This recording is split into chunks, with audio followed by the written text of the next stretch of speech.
Dis, tu connais Sucker Punch?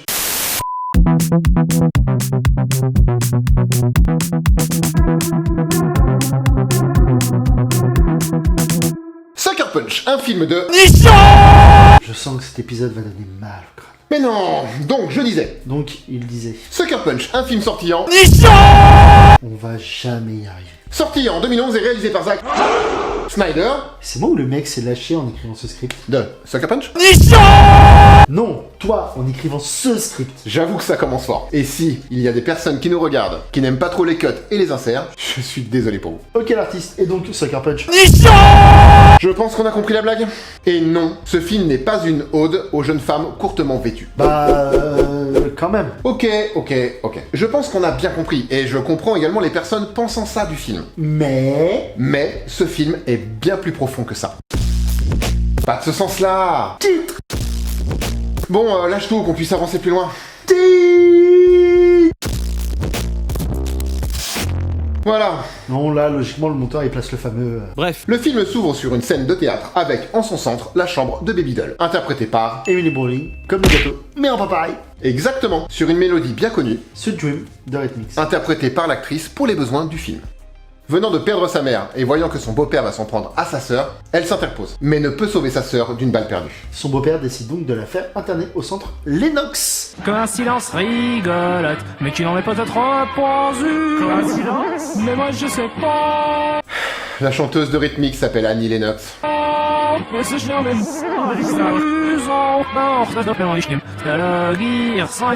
Tu sais quoi? On va pas se raconter le film. On est d'accord. Sucker Punch, qui est le premier film coécrit et réalisé par Zack Snyder, est une expérience visuelle. Avec en plus une fin ouverte. Ouverte pour nous, spectateurs, nous offrant la possibilité rare de fabriquer sa propre fin, son propre rêve éveillé. C'est beau ça. Merci. Mais c'est vrai. Le film s'est fait démonter par la critique, alors que je l'ai adoré. Vu et revu pour comprendre ce que les images voulaient me raconter. Mais si on comprend pas au premier visionnage, ça veut dire que le film il est raté. Ça peut arriver, mais tout n'est pas blanc ou noir. Et depuis plusieurs années, le cinéma nous sert des films pré-mâchés en tout. Et quand il dit tout, c'est tout. Tout nous est expliqué. Je valide. Or, Sucker Punch nous annonce dès le début qu'il ne va pas nous prendre par la main, qu'il ne nous montrera pas ce qu'on veut voir, mais s'arrêtera et se posera sur des détails. Plus que des détails, le film nous projettera parfois sur un univers onirique, comme dans les tranchées de guerre crasseuses. Sucker Punch est un fantasme qui devient presque palpable, offrant avec largesse tout ce qui rend les blockbusters au cinéma si puissants et qui d'un coup dans ces 10 dernières minutes reprend tout et déconstruit tout ce que vous pensiez acquis. Non, Baby Doll n'est pas le personnage principal de l'œuvre.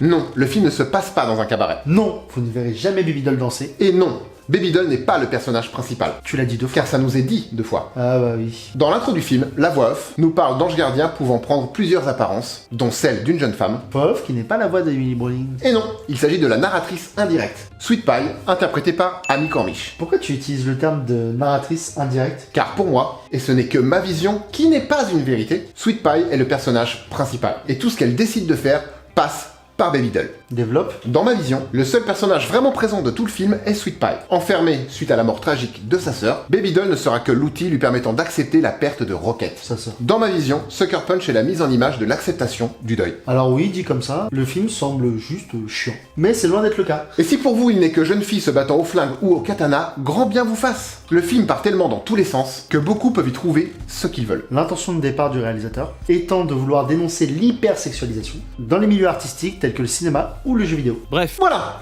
Maintenant vous en savez un peu plus sur l'œuvre visuelle qu'est Sucker Punch, ou en tout cas, Une des visions possibles du film. si vous êtes resté jusqu'à la fin, écrivez Baby Doll dans les commentaires, Pensez à vous abonner. likez et clochez. Comme ça qu'on devient riche. Non mais pas loin. Ah non, ça c'est dans le Tipeee, le lien en description. C'est tout pour nous.